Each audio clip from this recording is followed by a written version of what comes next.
1, 2, 2, 2, 2. Folks, well, let's see if this is going to work.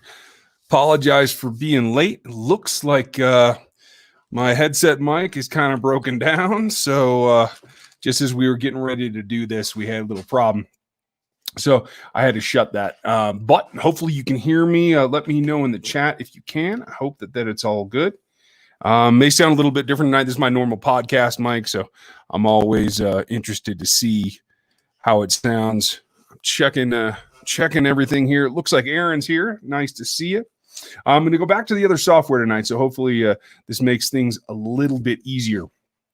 But a lot going on. Chiefs are starting to gear up. We're going to talk all about it. I put Andy and Patrick on the cover tonight because I want to really start out just about where they're at and how they're going to get going. So that said, if you want to support the channel, the super chats are open. Feel free. I'm sure Gooch will be here eventually, and we'll probably see something from him. But that always helps the channel, and you can always go and hit the store. Haven't really shown you guys this lately, but you can find stuff over at the store at RGR. I'll give you the overlay there on the address as well, but it's something that brings in a few little things that help us go and do something else. So the address is where to go.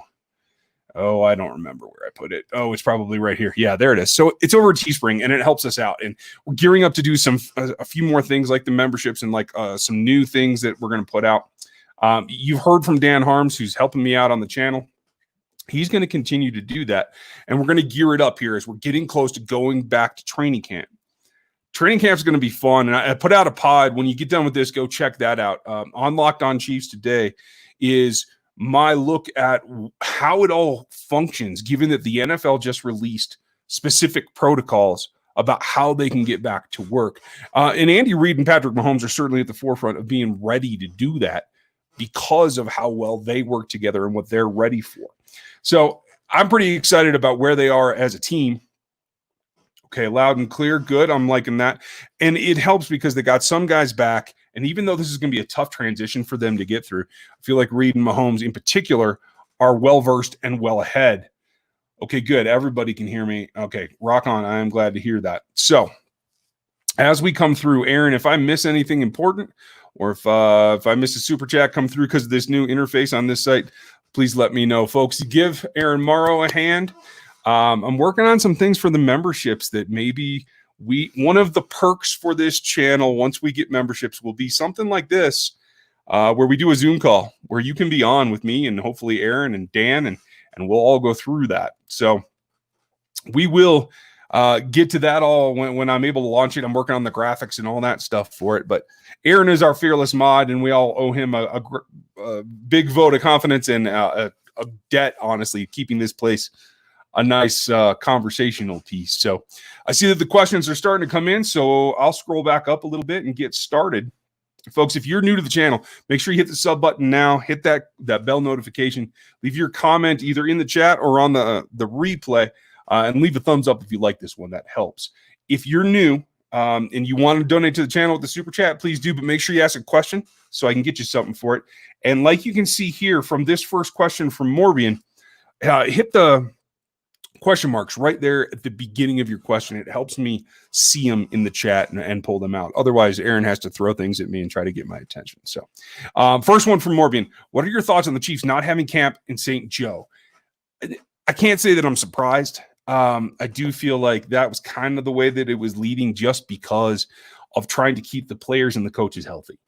You never know what you're going to get when you have thousands of people surrounding the field, cheering, yelling, whatever. That just, does a lot of things to expose the players. And I think the NFL is and should be very, very concerned about how they're going about protecting the teams themselves. That's got to be job number one. At the end of the day, that's what they're there for. Let me pop this out so hopefully I can see it a little bit better. There we go. And as that goes along, being able to stay at home and stay in a facility that you can control is very important. And some of the things that they said today in their instructions to the league were to not only set up tiers for who can have access to the players and coaches, meaning like media Chiefs in-house media is not going to be everywhere that they've been in the past. The video guys for the team will be, but production media is a second tier. It's a tier behind. It's going to change a couple of things that we probably won't see right away, but we will eventually. And so for the team, I think it's safe. For us, it's going to be a little bit weird. And for the people in St. Joe, I think it's going to be a big setback. Economically, what training camp brings to St. Joe, I think it shouldn't be undervalued. I think it makes an impact in the community. I think it helps bring more traffic there. I don't know if it helps enrollment at the school or not, but it might. But definitely the impact on St. Joe, I think, is probably the biggest regret in having to do this. That's a great question, Maureen. Let me find the next one. And it is Adam Daughtry. How are you, pal? What is the average number of picks or turnovers a defense usually has, and can we surpass that? Evening, Adam. And by the way, old friend tonight's beer is Tank 7. And I'm only having one, so we're going to be fine. An average, I would have to go pull the numbers, but it's been low the last few years. In fact, Steve Spagnuolo talked about that quite a bit last week in his media appearance. That's something he's focused on, and creating more turnovers, taking the ball away, fumbles in particular. I think when you have a secondary that's still kind of coming together, there's a lot of young players in the secondary. Instincts are one thing that help you take the ball away, but being in the right place at the right time definitely is as well. And that's something they have to grow into, I think. So by being able to rally to the ball and try to pull that out and get turnovers that way, I think that's a more likely way that you can see them try to pump their numbers up. So that's kind of what I'm expecting right now. Tommy Sparks, something similar. How is canceling OTAs going to change training camp? In OTAs, you've already done install. You've put things on. You've given little coaching points. You've been able to walk through things.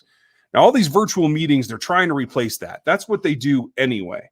So, like, the terminology shouldn't be a bigger challenge, I wouldn't think, because new players especially have had that exposure to the way plays are called. But exposure to how a coach coaches on the field, exposure to how things work all at the same time, doing an actual walkthrough, having an actual practice, I think that does change the way that things go. I think it's going to slow training camp down a little bit. And you hope that they're going to start the first week of August or the last couple of days of July. I can't remember how it falls this year. But that's no guarantee. We have to see how this goes with them going back in and the coaches and the staff's all getting ready. There's a lot to be done before that can even happen. So that said, I think it could be a little bit slower. Weeks 1 and 2, I'm guessing, are going to be pretty sloppy, even for the Chiefs who have 20 of 21 starters or 20 of 22 back. It's still a challenge, I think, and it's going to take a bit. So good question, Tommy. Appreciate it. Gary Howland, how are you? How do you think the OB and CB will be this year? The corners and the O-line? I'm not sure. I think the corners have a way to go, but I think they've shown that they're on an upward trajectory. I think certainly Travaris Ward improved last season. I feel like Rashad Fenton actually improved last season, and maybe that's because my expectations were low, but he showed something more than I expected to see. So I think that's a positive sign. The rest of the CB group, I mean, you know what you get in Bashaud Breeland. He's challenged at deep speed, but he comes up with plays. He's physical, much like Fenton is. You know what you're getting with him. The question's going to be, how much are you going to have him? It could be as little as a 3-game suspension, I think, on appeal. I mean, this arrest could cost him quite a bit. So we have to kind of like just take what you can get with his playing time. And you have to really invest in the young guys to try and bring them along and get them learning where to be when, especially when Steve Spagnuolo wants to disguise what he's doing more. So that sometimes can be counterproductive with young players, you know, that aren't maybe natural at it, but maybe they are. We don't know till we see them in the system. I'm really interested to see Lavert Hill for some reason. I've been thinking about him the last couple of days after I did the Snead film review last week. And if you guys missed that, go back and check that out. A lot of good information there. And he's a guy who can move around. He's not just going to be an outside corner. So check that out. If you missed it, it's definitely worth your time. Let's see. Aaron Morrow, how are you? Does Ward take the next step to a lockdown corner? That's a bit of a leap for me to say that he can take away half the field, and that's what the term lockdown means to me. I mean, there's not many of them. I don't even know if there is one anymore. I don't know that Peterson is what he was. Lockdown is a tough call these days.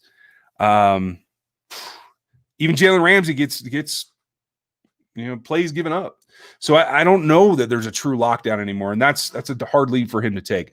But I do feel like last year, I think he's on the rise, and I think he will continue to be on the rise. The question is he approaching his ceiling or not? That's really the question for me.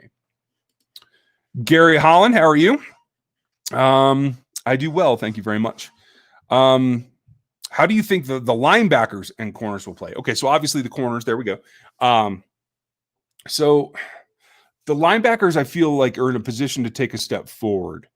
Second year, especially Wilson and Hitchens are experienced players. Making that transition, learning the terminology, is a little bit of a speed bump. Maybe they didn't quite play as fast as they wanted to, or as fast as they can is probably the better way to put that. So second year, I think that could be a big plus for them. So I think they're going to come on strong. I think once the staff gets their hands on Willie Gay Jr., I think that's going to be interesting to see how he can fit in, how he can progress, and how fast that is. Matt House seems very excited about that. If you didn't see his presser, I can try to put some of that footage up too. Seems very positive on his outtake. Clearly, they want to get hands on and see what he can do on the practice field, though. So that said, what happens with Dorian? What happens with Ben Neiman? Do they stay in their similar roles, or do they find some new way to use them? The growing pains that happened last year, I think, are still going to continue. So we'll see if they can find something more for them. Mr. Tactics, testicular or otherwise, is here. How are you, bud? Testicular Tactics. Is Mitch Schwartz our new Will Shields? Eric Fisher is certainly not our new Willie Roaf.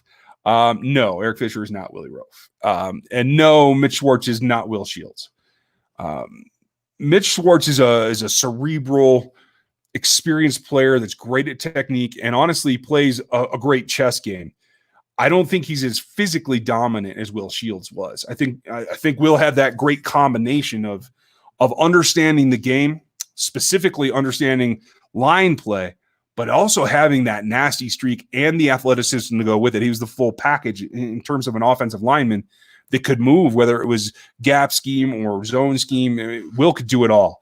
I think Schwartz is not quite the athlete, but I feel like he's better in certain aspects. I don't feel that he gets out of position because he's manipulated because of the defense across from him, whether it's Von Miller on the outside or somebody right up in his face. I feel like he can adapt very well.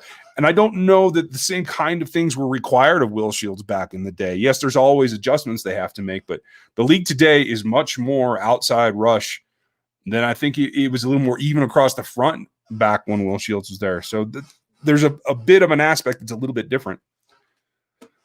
I actually have a couple of people I should probably call specifically about that to get some opinion on that isn't mine. So maybe I'll try to do that soon. And just look out for new voices around here, you guys. Let's see. You had another one back-to-back. A corner who can play safety also. Mahomes is Montana and Snead is Ronnie Lott. Wow. That's saying a lot. Now, I've done Snead. I have not seen on his film his ability to hit like Ronnie Lott in any way, shape, or form. I put Ronnie in one of the top 5 ever.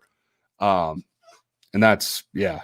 And you guys know how I feel about Montana. In fact, I just had a conversation about this late last night with a friend of mine about the Montana as the best ever kind of thing. I think Snead could definitely be a player that can contribute. I'm not going to put him anywhere near that. And quite frankly, I think he's better as a corner than he is as a safety. He can play zone and he can come out of it and make a couple of plays, but I really like his physicality. He uses the length of his arms pretty well. And so I think that's probably better suited for him.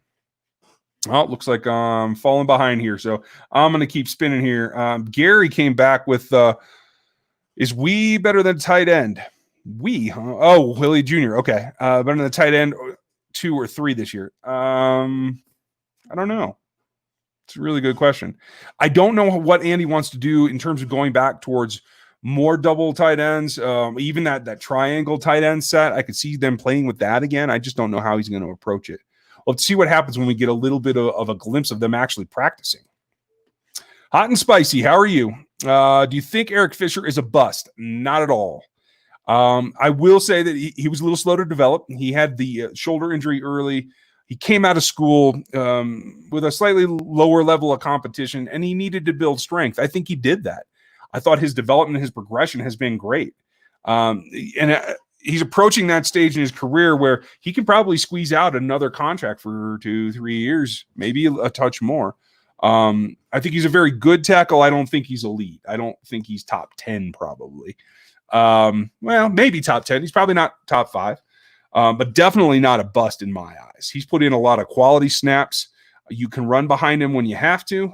Yeah, he's challenged with outside speed, but who isn't? There are very few tackles that can move better than him. So yeah, no, I think it's a long stretch to call him a bust in any way. Mr. Russell, moving to Colorado next month. Congrats. Welcome to the nice weather.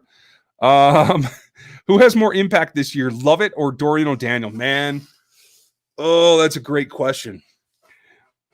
You guys know how I feel about John Lovett and what I think he could do in this offense, but that's complete conjecture. That's just based off of OTAs last year. What I saw them trying to see what he could do.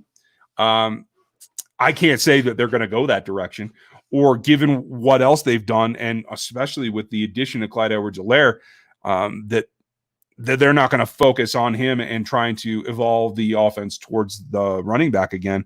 I really do see Lovett as an H-back. You could line him up in the backfield, but I don't think that's where he makes his money. And Dorian is a question mark. Steve Spagnuolo mentioned him last week as well, specifically about shadowing quarterbacks, being that spy, especially when you don't have to worry about the run that much when you know you're in a passing situation. Dorian, his deficiencies against the run in his size and weight don't really hurt you then. So I can see him having a similar role. There's Gary again. Will there be better play at tight end too? Okay, that's a better way to put it. Now I understand it. I think there will, and I think in terms of better from what we've seen in years past, yes. Is it going to be earth-shattering? I'm not so sure. But I do think that Ricky Seals-Jones is a guy that has had flashes every now and then, has been really inconsistent, and quite frankly, I think played out of position early. I really think he should be, a detached tight end. Honestly, he should do the things that Kelsey does when Kelsey's not on the line. Are they going to line him up? Can he? Yes. What you saw last year in that Super Bowl play where they did the spin around in the backfield, they lined Demarcus Robinson up on the end of the line on that play. Now that's something Ricky Seals Jr. or Seals-Jones. Seals Jr. is a whole different person. That's something he could do, I think, with much greater effect. Big body, not truly a tight end, but bigger. I think that may be where it comes in, but it's all about, they're going to focus on Helaire and getting him going. And with Sammy, Tyreek, and Hardman all back, plus Kelsey, it's hard to squeeze in any kind of true reps for a backup tight end. If they do, it'll be about who makes the most of what they see. It may be more about practice, to tell you the truth. So we'll just have to see what happens. Mo Runnels, how are you? Who will have a better year, Clyde or Damian? Or do you think that they will have similar numbers? Everything to me, from what we've seen in the past, is that Andy wants to have a singular back, but due to injuries or everything else, they end up being fairly even. Now, I feel like Clyde Edwards-Helaire is probably in the best position of any rookie running back for the last 4 or 5 draft classes. Does that mean that he can take over and step in front of Damian Williams? I'm not so sure. It's going to be about learning the offense, which he should have a better leg up than most rookies because of the offense he came from. But we're going to have to see. So right now, I think it's an outside chance that Clyde could have a better year, especially with Damian's injury history. We just don't know how much he's going to play. Should he hit a stretch and Clyde gets his feet, all at the same time, and that could be a combination that puts Clyde well over the top. But otherwise, I think it could be games here or there, and it could end up being fairly even, is my thought. Thanks, Mo. Tim Countryman, do you think linebacker Harris will play this season and be a big contributor? Damone Harris, the outside backer, who's really going to play the tight end? Possibly. That's going to be a tough one. They're stacking up numbers there. I know that there's been other channels on YouTube here with quote-unquote commentators. A couple of networks are trying to join the platform, but they're putting people on camera that I don't think know this team very well. And a couple of them even thinking that Taco Charlton's not going to make the roster. Unless Breland Speaks comes back as a monster, I don't see how that ever happens. But, you know, take everything you see with a grain of salt when it's somebody who doesn't actually know the team very well. I don't know. I like what Harris did last year. I feel like he can rush well. It's about putting him in a position to be a complement to everyone else.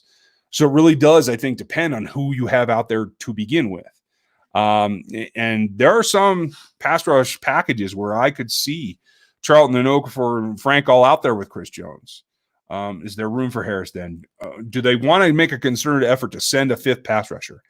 I don't think so. I think Spags still wants to be 4 guys rush and get home kind of team. So we'll see if that can actually work or not, but that's where I think they want to go. Natalie Eggleston, always nice to see the ladies on here. How are you? Thanks for your question. How will these changes affect getting Willie Gay into the system for the Chiefs? That's going to be the question. I don't know anybody that interviewed Willie Gay Jr. in person before the draft.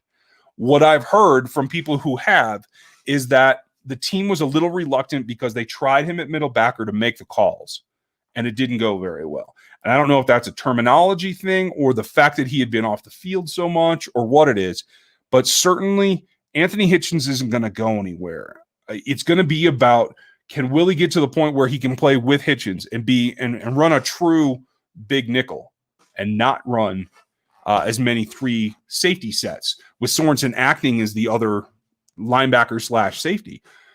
For me, it's going to be about progression. Can he get to the point where his natural ability to cover overtakes what they get in Damian Wilson? I think that's where the true aspect is. And the good thing for Willie is that he's got the athleticism. The hard thing's going to be the learning. So I think camp has made it a little bit harder for him.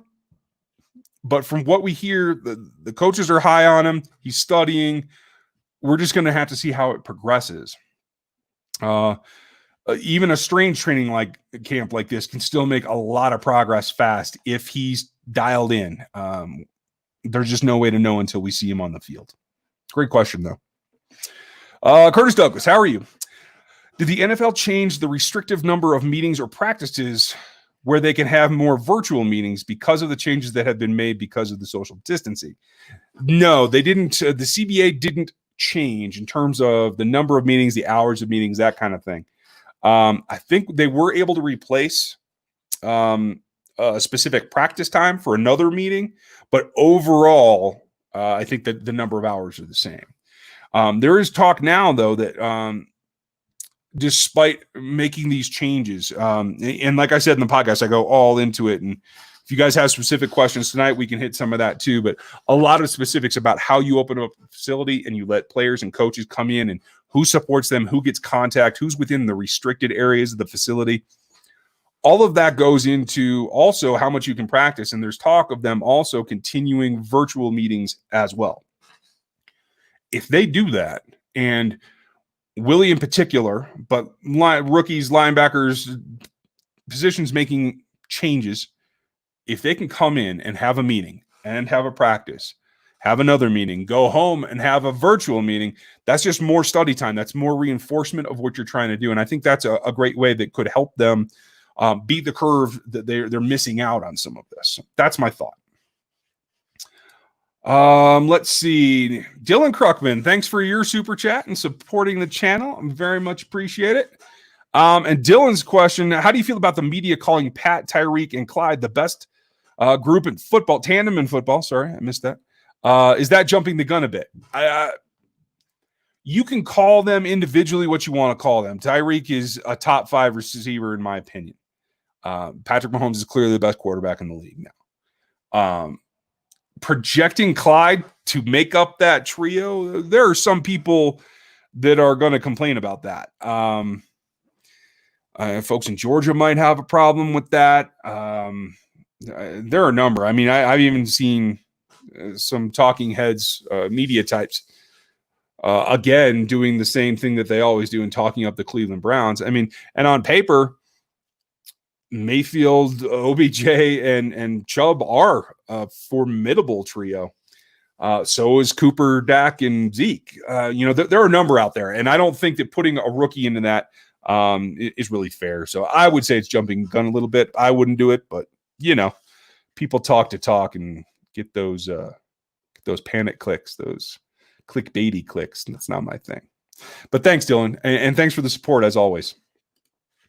Adam Daughtry, how many players get over 1,000 yards rushing or receiving on this team? I assume you're talking. I think it's a fair bet that Travis Kelce breaks $1,000 again.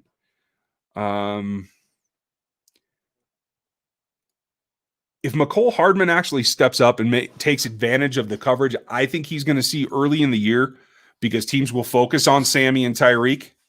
That will then pull coverage back into the middle, and I think it will give Tyreek a chance to break 1,000. So I think that could be it. 1,000-yard rusher in Andy's offense is hard for me to see. It could be. Clyde Edwards-Helaire is better inside the tackles than maybe anybody they've had in the last few years. As long as he continues to progress. That might be a bit of a stretch, but it's legit. You can see it from here. So if Andy decides, believe me, you guys know, no one will love if they emphasize the run more than me. So I would love to see it. I just don't know if I trust Andy to do that. I kind of feel like Andy's who Andy is. And I think flats, arrows, little underneath crossing routes, wheels. I think that's more of what you're going to see from Clyde Edwards-Helaire early, at least, than anything else. So it's going to be about the balance and what the Chiefs are getting quite often. If they're playing to light boxes, if everybody comes at them with only 6 guys in the box, they should run more. Will they? Maybe. I don't know. But yeah, I'd like to see it. Thank you, Adam, for the support as well. Thanks for that super chat. Mr. Russell, if DOD is able to develop to the point of seeing the field, what would you think of Gay and him on the field together?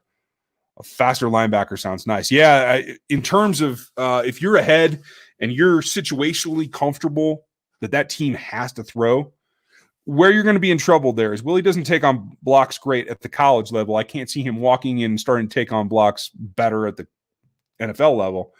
And Dorian's light. He's always been light. Doesn't take on blocks very well either. If a team sees them on the field together, I'm running a draw, a trap all day long until they prove they can stop it. So I think that might be a little bit dependent on the situation. But if they know they're in passing downs, yeah, hey, I like the coverage abilities. I honestly think that Dorian O'Daniel could go play strong safety too, where you could see Hitch, Willie Gay Jr. and Dorian O'Daniel eventually. Maybe that's not till next year. Maybe that's when Dan Sorensen's contract expires. I don't know. But I could see that eventually. Mr. Morrow is back. Are all of the teams going to have a ton of injuries with missing practice time? It seems like there's a correlation ever since they shortened it years ago, and I think it gets worse this year. I am absolutely with you.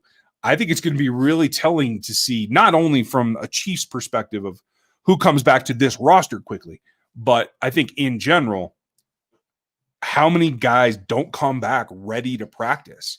Without all of this offseason, everybody's been, on their own, self-supervision, get ready for camp.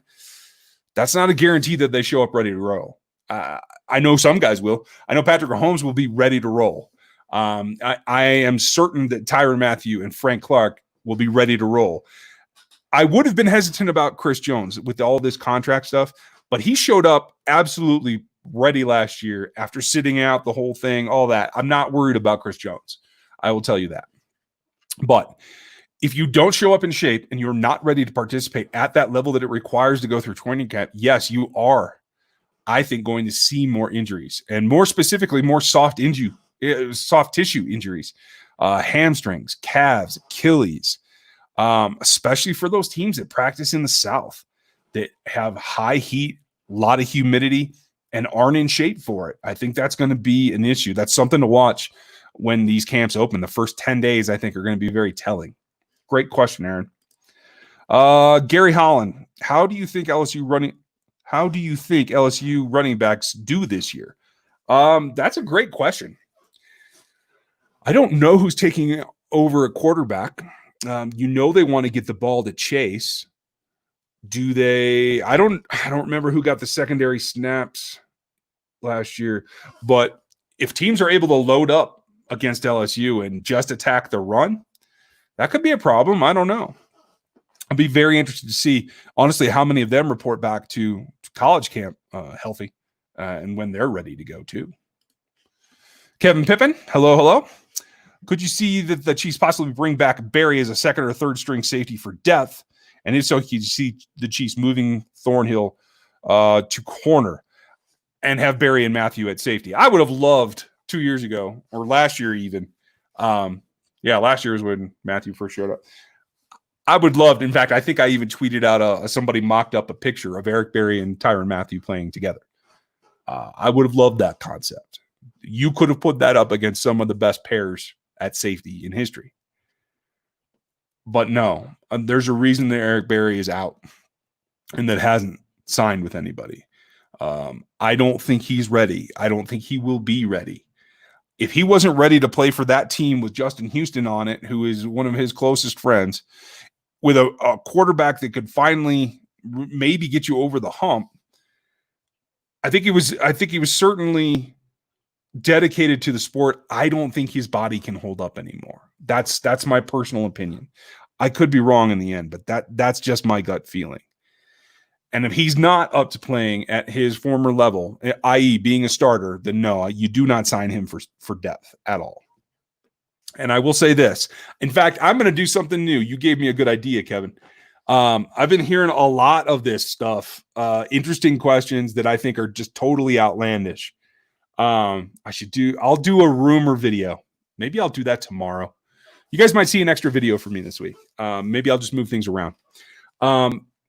Rumors, like Malik Hooker coming to Kansas City. That's not happening, you guys. And Thornhill to corner. No, that's not going to happen. I guarantee it, because Dan Sorensen can't play free and deep. Dan Sorensen is a box safety. That's where he plays his best. That's where he performs his best. I think from watching him play, I think that's where he's most comfortable. Tyrann Mathieu is best as a robber, slightly behind him, but he can go down and play nickel corner. If anybody's going to play corner, it's going to be Mathieu. Yes, Juan Thornhill has played corner in college, but he's the only one that is a true deep free safety that can play center field and get the job done enough to keep teams from trying to go deep over and over and over. Armani Watts can't do that. Dan Sorensen cannot do that. You could put Tyrann back there. That's absolutely true. But I think that's a waste of both of their talents. I think no matter what, Juan Thornhill should never play physically on the field in front of Tyrann Mathieu. They should either play split safeties at the same depth, or Tyrann should be in front of him in that robber role.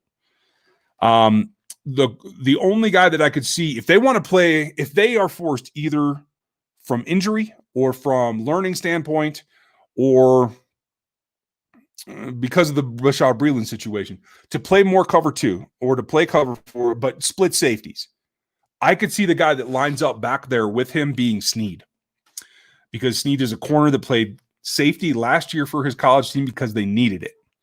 I thought he came a long way. I thought he was very good at what he was doing, and I think he's got the speed. He's 4.37, I think it was, to cover sideline to sideline, just like Thornhill. He's got long arms. He's got leaping ability, over 40-inch vert. I want to say 41. So if anybody's going to do it, I'd say they put Snead back there with him. But I think they want to play single high more, whether that's, cover 3, press man, whatever that turns out to be. I think they want to play single high more. So I don't see anybody back there but Juan Thornhill, unless Thornhill's hurt. And if he is, then Matthew or Snead would be my second choice probably. Armani Watts can probably do it, but we're just not sure. He just hasn't had enough playing time. He was super flashy his first year, and then we really haven't seen it follow up, mostly because of other talent. Nothing against him, but I'm just not sure about that. So that's where I'm at right now. I won't say that they won't make another acquisition, but the other thing about signing Barry is they have no cap room. They have enough for their draft class, I think, and that's about it. So we will find out. Okay, I know I'm falling behind you guys. I don't mean to ignore questions. Again, if you have questions, hit them on the beginning. Let's see. Nikki, what do you got? Why does everyone keep asking about bringing back Barry? That is never going to happen. I don't think it will either, but it's sad the way that it ended. A guy that had played his whole career in Kansas City that clearly had the will to play, but I think everyone was kind of teasing themselves about his ability to play. And maybe that was a misunderstanding. Maybe that's what led to the whole thing, because I heard that there was some back and forth about whether he should be able to play or not. And maybe that's what broke the camel's back. But at the end of the day, it was a sad situation to see a guy that, had he stayed healthy, could have been, in my opinion, a Hall of Famer eventually. And to see it end that way, I think that's why everybody just kind of wants it. Mr. Russell, are Broncos and Locke overhyped? Locke has a great supporting cast, but I feel like Broncos want to crown him due to their jealousy of Pat. Well, yeah. I mean, and Bronco fans, I live in Colorado. Bronco fans in general think that if you have a talented player, he should be able to ascend because they've had success in the past. I don't feel like this coaching staff is one that is particularly built to really make Drew Lock a glowing success. I think he needs more support, to tell you the truth. But he does have the talent. And I do feel that he showed you times last year that that he's doing what he can with it. I think the additions that they've made have really gone a long way. I mean, you can't ask for a better receiving group, at least for rookies. Then you have Fant and you still have Sutton. Like, it's a powerful combination. If they can just protect him more, while I do think that Bronco fans are taking it to the point of overhype, yeah, I agree with you there.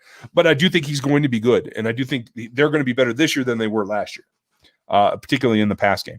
It's about whether they can protect him or not. And I'm still not convinced they can do that. Versace, how are you? Have any of the draft picks been signed yet? No. When do you see them all being signed? The day camp starts is my guess. I'm sure they have it all stacked up. A lot of the CBA has very tight ranges, so you know what the contracts are going to be. And I think they're just holding off signing anything until everybody is healthy and they have the full-on green light to start camp from the league. I expect that's what's going to happen. Don't be concerned about it. It doesn't mean anything other than the state of the confusion about where the league's at. So, don't worry about it. Next one. Let's see. KCK, how are you? What's a perfect comp for Snead? How good is he? Whew, man, perfect is a stretch. I got to tell you that. Even comps that I like aren't perfect. But who is a good comp for him? I don't know. I like some of the things that he did in zone, and playing safety as a senior is a little bit problematic for comping him because the progression that you saw, especially the physical and the man and the press abilities that you saw as a junior, and I highlighted that on that film video last week. You don't get to see that when he's playing safety because he's playing deeper zones. He's playing match over the top of other corners, to tell you the truth, a lot on latex tape. So it's difficult to do that, but I will say that lengthwise, physical-wise, he reminds me some of Kevin King, who came out a couple years ago from Washington, who could play man, but was pretty good playing zone as well. He ended up in Green Bay, and I think he's played pretty well to this point. What you don't get from Kevin King is the athletic ability that Snead has. Snead is far and above a better athlete. But I feel like Snead could be a faster version of Breland. I mean, you could even put it that simply. And I think Breland is the evolution of Sean Smith myself. But I don't know. we're going to have to see how he is and, quite frankly, where he is. I think they want to start him at corner. I don't know if they're going to leave him there due to need, or they see flashes that they like elsewhere. So that's how we'll have to play it. All right. All right, Gary. I'll try to stick with you here this time. Start, bench, or cut Mahomes, Watson, Jackson. No, I'm not playing that game. I'll take all of them. Honestly, think about this. There are people that say some of this is going to change the way offenses work. There are people that want to see, especially with the hit or miss nature of quarterbacks lately, people take a thrower and a runner and have both those guys. I mean, what you see from Taysom Hill and Drew Brees, you could take that as an evolutionary step. How would you feel about seeing Mahomes and Jackson in the same backfield? And a direct snap to who is a question mark every snap. Who knows? The things, oh, no. But honestly, to answer your question, you start Mahomes. Whew. The next two are terrible. I don't know. I feel like Deshaun is most like Patrick. In fact, I had Deshaun rated above him the year they came out. And I did say, particularly for Andy's offense, that I felt Deshaun Watson could jump in there and learn it quickly and be able to function in it. I feel like that's probably true. So if you're going to have two quarterbacks that can run a very cerebral offense and are closer similarly, I mean, nobody's got Mahomes' arm, but in terms of that, neither of them are Jackson. Jackson's an athlete in and of himself. So it's philosophy, but hey, that's a great problem to have, right? Pro Bowl coaches should have fun with that. All right, let me find, because I scrolled past it. Okay, big test is here. Do you think the Buffalo Bills are a legit threat to beat the Chiefs in the playoffs? That remains to be seen. I think they're a strong team and a team on the rise, yes. I think they're the favorite in their division. We're going to do on the Locked On Chiefs net and the network, we're going to do this divisional crossover in a couple of weeks where I have to pick all the winners for all the divisions.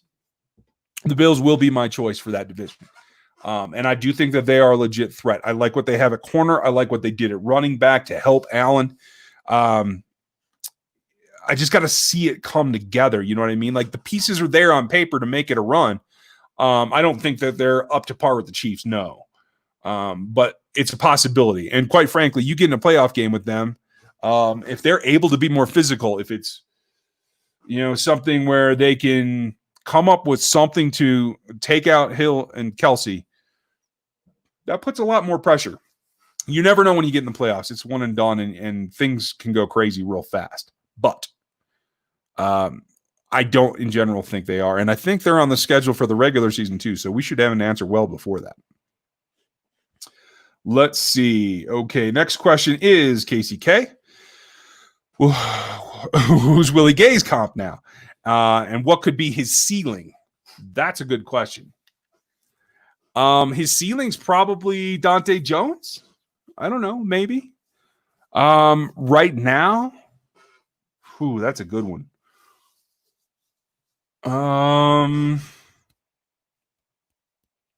Nobody's jumping off my to mind right away. Who is Willie Gay right now? There's really no combination just like him right now, because he has all that athletic ability. He was actually tops in the athletic matrix for the linebackers over Isaiah Simmons. That means something. But he has so little playing time. He didn't mature. He didn't continue to progress through his senior year. So I just don't know. He's a really unique situation, and it's going to be a team effort to bring him along, and he needs to be in a room where he's got some leadership and guys willing to mentor him, and that seems like what he's found in Hitchens. So, but yeah, I mean, his ceiling could be, think of the best coverage linebacker you can think of right now. I'd say it's Dante. I don't know. Yeah. You got me good that one, Casey. Okay, Cole Keeler. If we trade Darrell Williams, another trade one. I got to do a rumors thing, because we got to address these. Who do you think that they'll trade him to? And what kind of compensation do you think that they'll get? They'd be smart to trade him to an NFC team. I have no idea who'd be interested in Darrell Williams. Somebody was interested in Carlos Hyde. So, hey, there's a market out there. I just don't know if it's going to be anything more than a 4th, 5th round pick. He's shown a lot of flash, and you're right. I would not want to play against him consistently, but he also has to fit a system. Personally, if there was going to be a trade, it would be to someone who scouts and runs a similar offense to what the Chiefs do. You're not going to trade him to Oakland.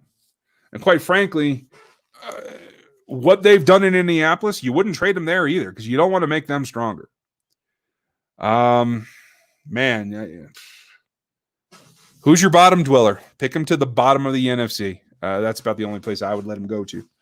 I don't think that's anywhere near happening, though. I think he's going to serve as the short yardage back and somebody in key pass protection situations. I think they're going to want Darrell back. Liam, haven't seen your name before, so welcome. Was there holding on 3rd and 15? I just want clarification. 3rd and 15 on the Wasp play? Technically, I don't think so. Yes, if I'm remembering the play right, I think that you're talking about when Fisher's hand got onto Bose's chest, but you didn't see him move his arc. So I don't think so, no, myself. But you can call holding on every play on nearly every player, to tell you the truth. So, yes, some of it's a judgment call, but was he really held to the point where he couldn't get any pressure? Because I think he still made contact on that play with Mahomes, if I remember right. I don't know. I'll have to pull that one up too, you guys. In fact, I have the GPS data on that. I should probably do that. Okay, let's see. I haven't seen Aaron yell at me, so I must be hitting the questions right. Keep throwing those question marks out the front, folks. Kendall, I know this is not a Chiefs question, but how do you feel about what Drew Brees said? I think Drew's in backpedal mode, and I hate to see it for a guy at the end of his career, but I don't think it was. I think he let his guard down. It was like a finance show or something that he was talking to, and I don't know if he just got carried away with his answer or what, but you guys remember probably from when all those demonstrations were going on the podcast, I said over and over, you should have the ability in your workplace to speak your mind or to do something to speak your mind. And it's funny that after he makes these comments, he comes around to that based on from what I understand, conversations with people that he works with on his team, his teammates. You would think you would know that a little bit earlier down the line myself. But, it's a shame all the way around. But, got to think before you speak. People, this is a really, really interesting time. And it's critical for how we move forward, not just as football fans. So I think thought has to be put into everything. Okay. Let's see. Yes, he is the RGR starter now. I don't know what I missed in there in the conversation somewhere, but hey. Let's see. Who's next? Mo Runnels. Where'd Mo go? Okay. Could you see the Chiefs trading Demarcus Robinson with Hardman getting into the offense, more into the offense? I feel he gets touches from Demarcus less than last year. I wouldn't argue with you, Mo. I do feel that Hardman overtakes him in terms of touches. I think they want to get Hardman in the offense. I think they need to get Hardman in the offense. I just don't think there's any trade value for Demarcus Robinson. He tried to go out and get a contract as a free agent and couldn't do it. I think he's back on like a 1 year 2.1 or whatever. I just don't think there's any market to trade him. I don't think a team's going to want to bring him. I think there's a stigma when you play with a quarterback the level of Pat Mahomes that if you don't make consistent plays, and he doesn't, he's made some spectacular plays, but he doesn't make them consistently, and that goes towards your reputation in the league being more about the quarterback that's throwing to you than what you do. And so that's the situation that I think he probably finds himself in, and I don't see that changing, and I don't see a trade market for him. Let's see. Oh, Aaron had a question, but I missed it. Hopefully I'll scroll down and find it. Mr. Nathan, how are you? Was Lamar Jackson a one-year wonder? Nope, not at all. I think they're scratching the surface of what that offense can do, especially given that, I mean, you could see a Wishbone offense. You could see a full house backfield. There are so many things you can do just with his running ability. And quite frankly, I thought that Lamar Jackson took a step forward in his ability to read and throw passes correctly, at least to what is the correct spot. Year 1 to year 2, I think he's going to continue to get better. I do not think he's a one-year wonder. No. Let's see. Cole Killer, how are you, bud? I feel like CEH is the new Kareem Hunt without character issues. What do you think? I am hesitant to say that because their playing styles, while the results are similar, they're not at all the same way. Clyde Edwards-Helaire makes players miss physically. Kareem Hunt absorbs blows and was hit a lot and was able to bounce off of it, keep his contact balance. Whereas CEH makes players miss. That's a completely different thing. And I don't feel that they equate exactly the same. I will give you this. I think they're both very good pass catchers. And I think Kareem Hunt was underrated, especially by me, in what ended up being his ability to catch the ball, particularly on vertical routes where he has to track the ball over his head. I did not give him credit. I didn't see that on film when he was in college. I didn't think that he could do it. He totally proved me wrong. I think Clyde Edwards-Helaire can already do all that. I think he's more dangerous right now in the pass game than he is the run game because he is a little bit light. He's small. But you look at him, similar build, got good thigh and glutes. Like, he can run with some power. He moved the pile in college. That doesn't necessarily mean you can do that in the NFL. There is a jump there. Just because you did something with power in college doesn't mean that you can do it in the NFL, but it leans that way. And so I'm optimistic. I am very hopeful that, like we saw Darwin Thompson squeeze into some short yardage holes a little bit better last year, I feel like that could be a real nice niche for Clyde Edwards-Helaire to get his feet wet and get rolling in this offense. But yeah, definitely I hear nothing about character issues at all. And I think the pass catching ability is very, very similar. But I got to see it a little bit more. If he continues to progress, and I do think there is room for him to become a better player. I mean, he could be a guy that makes so many people miss that he can go for long yardage. And they do have similar speed. That's another thing that is very similar between the two of them. So it's not breakaway like Lamar, like Jamal. Good question, Cole. Who's next? Let's see here. What about Eric Berry as a coach? Sean, I love that idea. I don't know that Eric does, though. Everything you've ever seen from him, he is a very quiet personality. I know that he's closer with his friends, and sure that changes, but he's not very comfortable with the media, never has been. I find it hard for me to project him as a teacher. But I could be wrong. I'd be interested to see it. I'm always interested when an elite player can make that transition to a coach. I'm always in for that. So, let's see. Don, who do you think the Chiefs play in the Super Bowl this season, and by how many points do we win by? I like the optimism. I do think the Chiefs go back. And right now, I am clearly leaning towards the Saints. This whole thing with Drew Brees may have caused a monkey wrench in terms of team cohesion. I don't know. I think, let me put it this way. I think the Chiefs go to the Super Bowl. I think they can win unless somebody just really tweaks their offense that can keep up scoring points. I don't see it, but I think the highlight of the playoffs might be the AFC Championship game against the Ravens. That's what I think. Let's see. Mr. Morrow, what do you think of Mahomes being the holder for kicks like QBs back in the day? Or if someone happens, so if something happens, he can throw. Brand new punter scares me a little, even as a holder. And that's a fair point. But there's no way I'm putting Pat Mahomes out there to hold because of the sheer ability for teams to hit him. No way. I'm not doing it. Yeah, it's a long shot, but I would not take the risk at all. Honestly, I'd put Lovett out there. He was a college quarterback. Why not? That's another interesting way to make the team as far as I'm concerned for Mr. John Lovett. Low Lip, how are you? What are the Chiefs' biggest positional needs for the 2021 draft? Let's see. Don't hit me if this sounds familiar. Cornerback, left guard.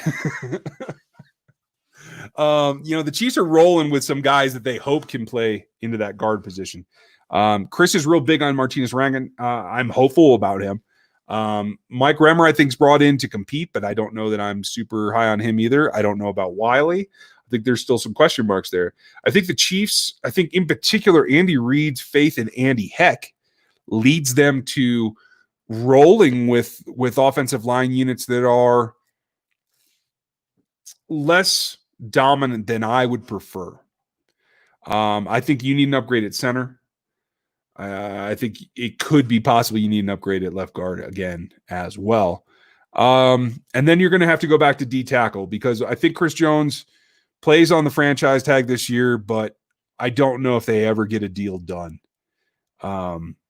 Especially if everything settles down and the salary cap goes up again. I think there's going to be other teams that are more likely to give Chris Jones a $100 million contract than the Chiefs. But never seen it. I think they want to. I just think the number has to come down. I'm not sure it will. So if they do either trade him at that point or choose not to franchise him for a second time, then you got to go back to the well for a pass rushing defensive tackle. I think they're set with Noddy against the run and Pennell especially. And I think Saunders, again, I liked Saunders in college better as a pass rusher than a run stopper. So I think he needed to get acclimated to the league, but I think Saunders could be very good as a pass rushing 3-tech, but I think you need more than that. So that could become a priority fairly quickly. Great question, Lolip.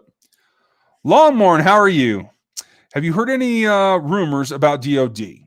That's Dorian O'Daniel. For anybody who doesn't know, I know there are some new folks here, so I abbreviated a lot. Sorry. I like him as a possible heavy, hard-hitting safety in the nickel. Absolutely. Been drinking the Balvenie Doublewood. That is my favorite go-to. I've been on Glenmorangie lately, so just the basic one, the 10-year everyday drinker, but good to see you, Longmorn. We're going to have to compare notes about Scotch at some point. Yeah, I agree with you. I like DOD as a strong safety. I love that idea. You saw him do some of that in college. I can't remember. I don't remember who took over for him once Dorian left that program. But I remember it becoming more pass-centric after he left. But Dorian definitely did do he played some nickel snaps. I mean, Dorian has some significant athleticism. And I agree with you. I feel like a move to strong safety could be in his future, particularly after Dan Sorensen's contract, because I don't think Dan Sorensen can be afforded. I think after this year, some team is going to give Dan a bigger contract than the Chiefs can. So I agree with you. And I think that might be a nice fit. When you look at a big nickel of Hitch, Willie, and DOD at strong safety, man, you can run and cover, and you have enough girth to play the run as well. And if you need to get small, you could go Willie and Dorian and play that small nickel when you're way ahead and be really ahead of the game in terms of coverage. So I'm happy with that. Great point. Esberg, who becomes a cap casualty if next year's cap is lowered? That's a good question. Sammy. Frank's up for a restructure at that point, has to be, because he's going to be well over 20 again. Fish, Schwartz, I think they're both under contract in 2021. If the cap goes down, they're going to have to restructure. I don't know if there'll be cap casualties. I don't think you want to lose a tackle.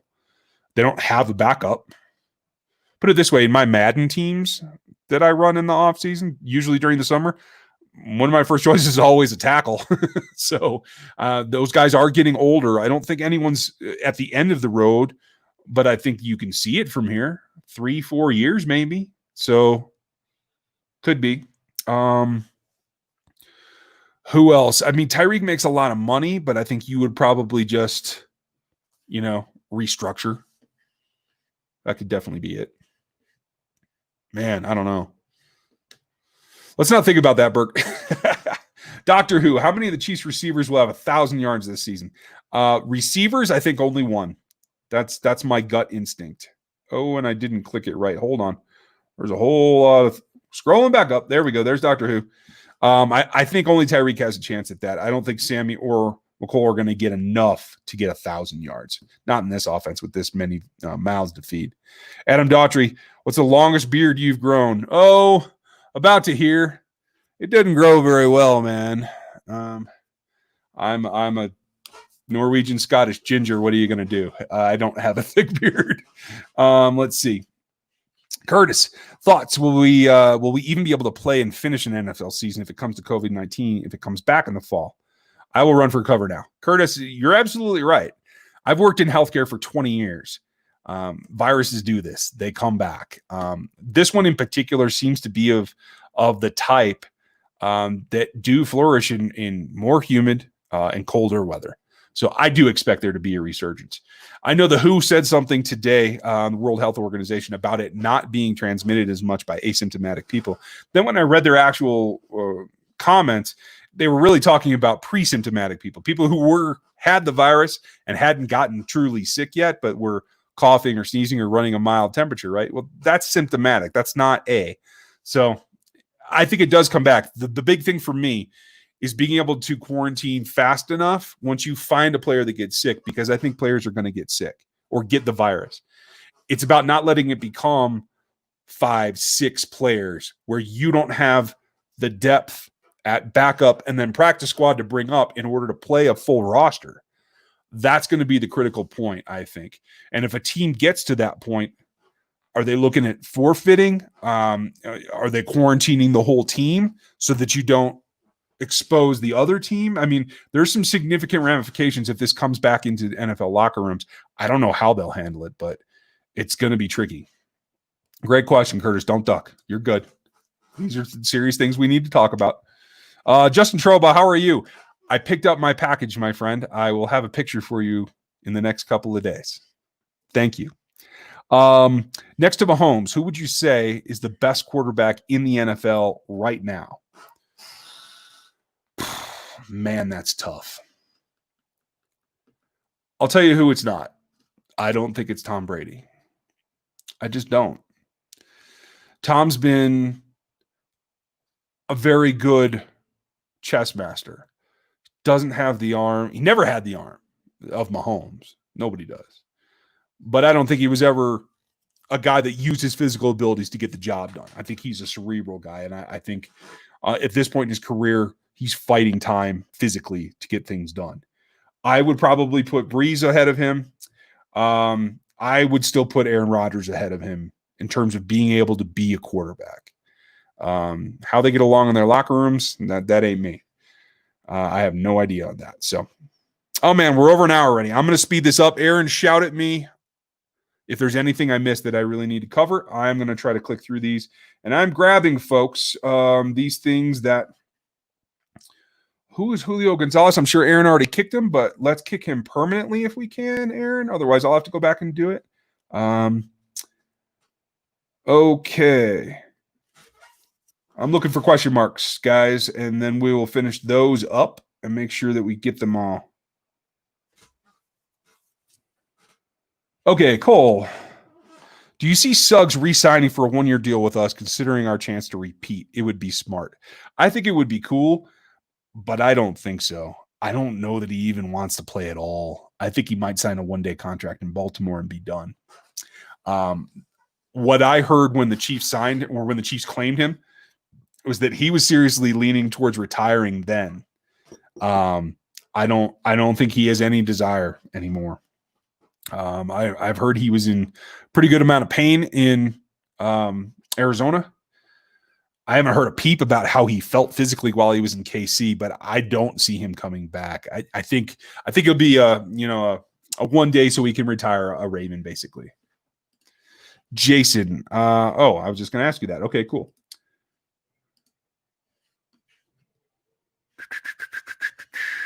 Okay. Lola, come on. Lamar is overrated as a passer. I didn't say he was the best passer in the world. I'm just saying he was better than he was. That's why he can't win a playoff game, and that's why he can't win without a lead. 0 fourth quarter come from behind wins. That's fair. Terrible numbers versus the best teams. That's fair too. He's also a second-year player. So not everybody can be Mahomes. You got to take Mahomes out of the equation, I think. If you're talking about other quarterbacks around the league. Look at guys his age. He's better than Baker Mayfield. I don't think he's pushing Deshaun Watson particularly. I think Deshaun's right there with him, but I think it's a little harsh to say that he's overrated as a passer, because I don't think anybody's calling him a super good passer. I'm not anyway, Lola. I think Lamar Jackson's good. I don't think he's great, and I think he has room to improve. And I think if I know John Harbaugh well enough, I think he'll do what he can to provide him what he needs in terms of coaching and customization of the offense to do that. Aaron, do you do any fishing? And what fun do you do? What little time it seems to take for yourself? Yeah, I'm not a big fisherman. I'm great at drinking beer in a boat, but I am not a big fisherman. I'm not successful. How's that? Same thing with hunting. I like to hunt. I'm not good at it. But yeah, I try to get away when I have time for myself in terms of like not doing football stuff. I make beer. I drink beer. I should take up golf. A lot of my friends want to start taking up golf. A couple of my old roommates, from 20 years ago, just found golf, and they're like, you got to come out with me. I might try that. I don't know. Most of the time, I either play video games or I go hang out with my kids, or we go camping or try to get on a lake somewhere. So, yeah, it's fewer and far between. I appreciate that, though. Thanks, Aaron. Okay, a couple more and we're out, guys. Robert, what do you think of the Chiefs' O-line this year? I think there's some holes. I'd like to see them bolster at center and left guard. I'm happy with the tackles, and I think LDT is going to have a better year than he had last year. But again, it's about playing as a unit. It's 5 guys in a glove, So the Chiefs are comfortable, so I'm just going to roll with it. Okay. Longmorn, I'm an over-the-road trucker. I didn't know that. Okay. So I rarely get to chat, but love the channel. Well, thanks, man. And I'm glad you got to be here this time. I didn't realize you were over the road. That's awesome. So, listen to the podcast. In fact, guys, I'm going to try to turn this channel so that it'll send the audio to a podcast too. I know some of the Canadian guys can't be here for time or whatever and are always asking me for the audio. So I might set that up as a stream too, just so you know. Adam Daughtry, appreciate you. Thank you, buddy. Let's see. Defensive question, Mike. Oh, yeah. Okay. I clicked the right one. Do you think that our defense will be better this season? I do. I don't think the losses were terrible. And I think that a second year in a defense, particularly for Spags, has been kind of like the magic season where they really get good. So I'm looking for that. Aaron, if and when I am, we definitely will. And I am more than happy to crack beers on watch you catch fish. Let's see. Thank you, Justin. And thank you for that package. I will talk to you guys soon. Folks, you want to help the channel at all, feel free. Go over here, grab some of the stuff there. I got some new things coming as well. We're going to be back next week. I'm going to try to do an extra video, maybe tomorrow. So I know I usually do Monday, Wednesday, Friday, but I'll try to do something for tomorrow. So make sure you check that out. Let me know how you like Dan. He did a great one over the weekend. I thought Saturday worked for a lot of people to watch it. So let me know what you think of that. I appreciate everyone being here and all the super chats tonight. You guys have a good week. Cole asked something last second about Colquitt. Will he ever play again? I hope not, but I think so. So, yeah, I think you're going to have to see him in another uniform. I could be wrong. Cross your fingers. But thank you guys for another awesome night. Hope you have a good one, and I'll have something for you soon. Take care, and I'll talk to you next Monday. Night.